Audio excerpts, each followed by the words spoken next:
ನಮಸ್ಕಾರ.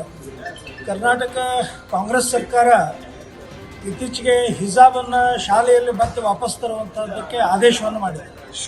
ಇದನ್ನು ಎಲ್ಲ ಹಿಂದೂ ಸಂಘಟನೆಗಳು, ಎಲ್ಲ ಪಕ್ಷಗಳು ಇದನ್ನು ವಿರೋಧ ಮಾಡ್ತಾ ಇದ್ದೀವಿ. ಇದಕ್ಕೆ ನಮ್ಮ ಪ್ರತಿಭಟನೆಯನ್ನು ಇವತ್ತು ಸಲ್ಲಿಸ್ತಾ ಇದ್ದೀವಿ.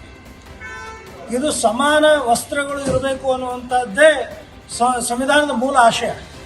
ಆದರೆ ಇವತ್ತು ಮಕ್ಕಳಲ್ಲಿ ಭೇದ ಭಾವ ತುಂಬುವಂಥದ್ದು, ಅಲ್ಲಿ ಹಿಜಾಬ್ ನಡೆಯುತ್ತೆ, ಕೇಸರಿ ಶಾಲ್ ನಡೆಯೋದಿಲ್ಲ ಅನ್ನುವಂಥದ್ದು ತುಷ್ಟೀಕರಣದ ಪರಮಾವಧಿಯನ್ನು ರಾಜ್ಯ ಸರ್ಕಾರ ಮಾಡ್ತಾ ಇದೆ. ಇದನ್ನು ಧಿಕ್ಕರಿಸ್ತಾ ಇದೆ.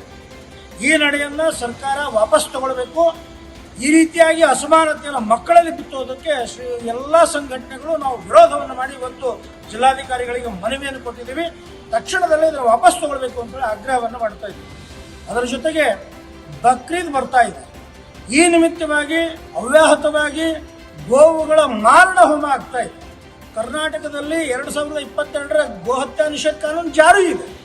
ಆಗಲೂ ಸಹ ಇವತ್ತು ಇಂಥ ಪ್ರಮಾಣದಲ್ಲಿ ಗೋಹತ್ಯೆಗಳು ನಡೀತಾ ಇದೆ. ಮಾನ್ಯ ಜಿಲ್ಲಾಡಳಿತಕ್ಕೆ ಎಚ್ಚರಿಕೆಯನ್ನು ಕೊಡ್ತಾ ಇದ್ದೀವಿ.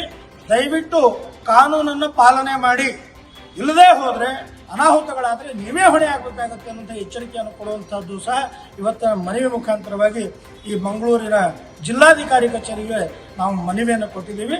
ಗೋಹತ್ಯೆ ನಿಷೇಧನ ಯಾವುದೇ ಸಂದರ್ಭದಲ್ಲೂ ಸಹ ಸಹಿಸಲಿಕ್ಕೆ ಸಾಧ್ಯ ಇಲ್ಲ ಅನ್ನುವಂಥ ಸಂದೇಶವನ್ನು ಎಲ್ಲ ಸಂಘಟನೆಗಳು ಒಟ್ಟಾಗಿ ಸರ್ಕಾರವನ್ನು ಮತ್ತು ಜಿಲ್ಲಾಡಳಿತವನ್ನು ಎಚ್ಚರಿಸುವಂಥ ಕೆಲಸವನ್ನು ಮಾಡಿದೆ.